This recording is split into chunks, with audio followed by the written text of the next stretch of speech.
333 BCE, near Issus. Picture this. You are marching north along a narrow strip of land. Mountains press in on one side. The sea blocks the other. There is no space to retreat. In front of you stands the Persian Empire. Darius III has finally come in person, with 100,000 soldiers drawn from every corner of Asia. Elite cavalry, the immortals. Greek mercenaries paid to kill their own kind. Alexander is completely out of position. He commands barely 37,000 men, unrested after weeks of hard marching and badly outnumbered. Worse still, Darius believes he has trapped him. The Persian king thinks the war is about to end, that the Macedonian army has been cut off and cornered. By every rule of ancient warfare, he is right.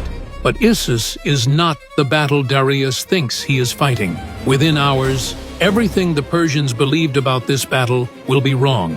For the first time in Persian history, the King of Kings will abandon the battlefield while the fighting is still undecided. Alexander will not destroy an empire that day, but he will shatter the authority that holds it together. How did an army that should not have survived force the most powerful ruler on earth to turn and flee in the middle of battle? By the end of this video, you'll see how a battle that should have been lost redefined what power meant in the ancient world. If this is the kind of history you enjoy, consider subscribing. So why do historians still return to Issus? This is not a battle either king planned to fight.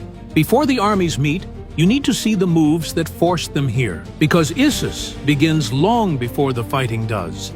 A year earlier, Alexander had crossed into Asia and smashed Persian forces at the Granicus River. Then he did something unexpected. Instead of marching inland toward the Persian heartland, he turned south, seizing ports, cities, and coastlines. Not to conquer land, but to destroy Persian naval power. City by city, the coastline fell.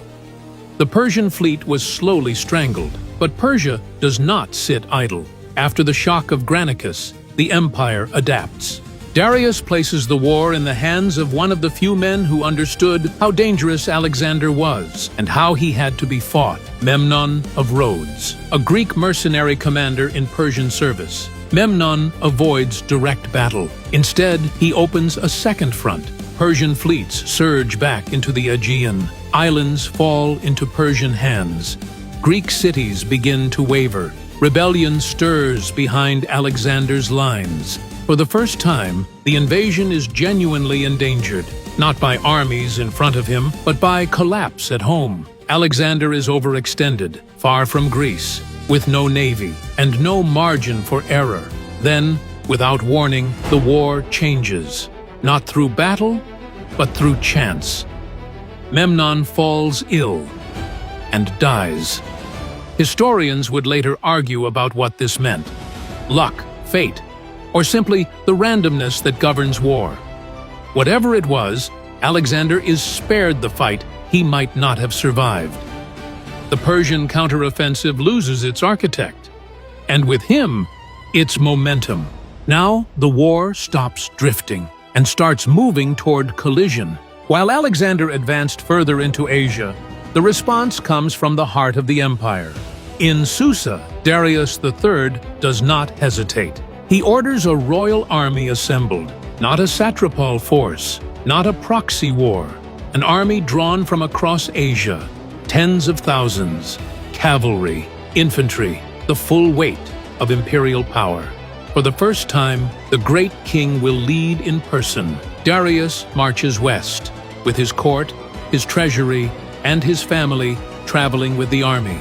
This is not just a campaign. It is a display of authority in motion. Both armies moved toward Syria, each believing they were forcing the other into a trap. Alexander reached Issus first. The city fell quickly, and before marching south, he left behind his wounded, men too sick or injured to continue. Then Darius made his move. He marched north through the mountain passes, slipped behind the Macedonian army, and seized Issus itself. What he found there was not a garrison, but Alexander's wounded. They were executed. When the news reaches Alexander, everything changes. The Persian king is no longer ahead of him. He is behind. That night, Alexander gathers his commanders. There is no speech meant to inspire, only certainty. They will turn back. They will march through the darkness. They will take the pass before dawn. The army moves at night. Torches kept low. Orders whispered. By midnight, they reach the heights again. The pass is taken. Sentries are posted along the rocks. The army rests in silence, waiting for light. The darkness lifts. Below lies a narrow plain, and the Persian army, waiting. There is no room left for hesitation. This was not a battlefield chosen by either king. It was a narrow coastal plain. The sea pressed in from the west. Mountains rose hard and steep to the east, and between them ran a shallow river, the Pinaris. Here, space vanished. Persia's greatest strength, its numbers, had nowhere to go. Cavalry could not sweep wide. Formations could not expand. An army built to overwhelm was forced to compress. Alexander saw it immediately. This land did not reward size. It rewarded control, timing, and nerve. Both armies arrive believing there will be no second chance. To understand what happens next, you need to see where everyone stands. Darius deploys first. At the center, he places himself in the royal chariot, guarded by the immortals, with Greek mercenaries packed tightly along the riverbank. Infantry fills the narrow plain behind them, rank upon rank. Persian archers mass in the rear. Cavalry crowds the shoreline near the sea. On the other side, Alexander answers with precision. The center of his battle line was formed by heavy infantry armed with long sarissa pikes. Cavalry was placed on the far ends of both flanks. The Salian units on the left, and elite companion cavalry directly under Alexander on the right. On the far left, Parmenion takes command. Both armies stand ready. The fighting begins on the Persian right. Cavalry surges forward, wave after wave, driving hard along the shoreline toward Parmenion's flank. Parmenion does not wait. He orders a countercharge. Both cavalries crash together near the sea, horses colliding, ranks breaking, men thrown from the saddle. The pressure is immense. The Macedonian left bends, holds, begins to strain. At the same moment, the center moves. Alexander orders the phalanx forward. They descend into the river, climb the far bank, and are met by arrows, shields locked. Sarissas drive ahead. Seeing the moment, Darius gives the order. The Persian infantry surges forward, thousands at once, pressing down toward the phalanx in a crushing countercharge. The fighting turns brutal. Bodies collide, spears shatter. Under the weight of the assault, the Macedonian center falters. Then Alexander moves. On the Macedonian right, he gives the signal. The companions surge forward as one. They plunge across the Pinaris straight into the Persian left. The impact is immediate. The first Persian line buckles. Shields split. Formations tear apart. There is no pause. The charge keeps going. Alexander drives through the broken front, into the second line before it can stabilize. The Persian left staggers, then collapses. What was meant to hold the flank becomes a breach. And through it, Alexander keeps pushing. On the Macedonian left, Parmenion is in trouble. Persian cavalry presses in from every side, numbers without end, horses crashing forward.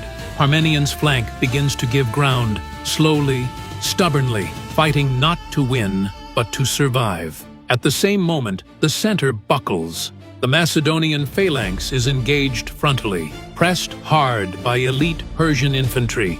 The immortals advance in disciplined ranks, shields locked, spears driving forward. This is what they were built for. Sarissas struggle to find space. Momentum bleeds away. Step by step, the pressure mounts. The Macedonian center begins to give ground, not breaking, but bending. The line holds only by effort now. Alexander does not stop. After shattering the Persian left, he wheels inward, hard and fast, not toward glory, toward necessity. The Macedonian center is buckling. Companions and hypaspists slam into the Persian center from the flank and rear, cutting into packed infantry that never saw the turn coming. Men crushed where they stand. The pressure breaks the Persian center open, and only then, through dust, bodies, and collapsing ranks, Alexander sees him, the royal chariot, the standard. He gathers what remains of his cavalry and drives straight at the heart of it. The distance closes. Darius hesitates. Then the King of Kings turns and flees, and with him, the battle unravels. Everything follows. The cavalry near Parmenion breaks. The center dissolves. Men who have not been defeated begin to run, not because they have lost the battle, but because they have lost the king. Issus ends in collapse, not of an army, but of authority itself. Alexander pursues Darius, 25 miles, until night ends the chase. The king escapes, but everything else remains. When Alexander returns, he finds the royal camp intact. Gold, silver, treasures beyond counting. He surveys it all, then turns to his friends. This, it would seem, is to be a king. Also present were members of Darius's family, his wife, his mother, his daughters. He treats the captured women with respect, not as spoils, as royalty. This restraint signals something new, not just conquest, but legitimacy. Issus did not end Persian resistance. Darius still lived. The empire's heart still beat, but its center had been broken. The King of Kings had fled his own battlefield, and everyone saw it. Then Alexander turned south, toward Tyre, mother of the ancient city of Carthage, an island fortress unconquered for centuries, protected by walls, water, and absolute confidence. He will lay siege for 7 months, build what should be impossible, and break a city that believed it could never fall. Watch the siege of Tyre now.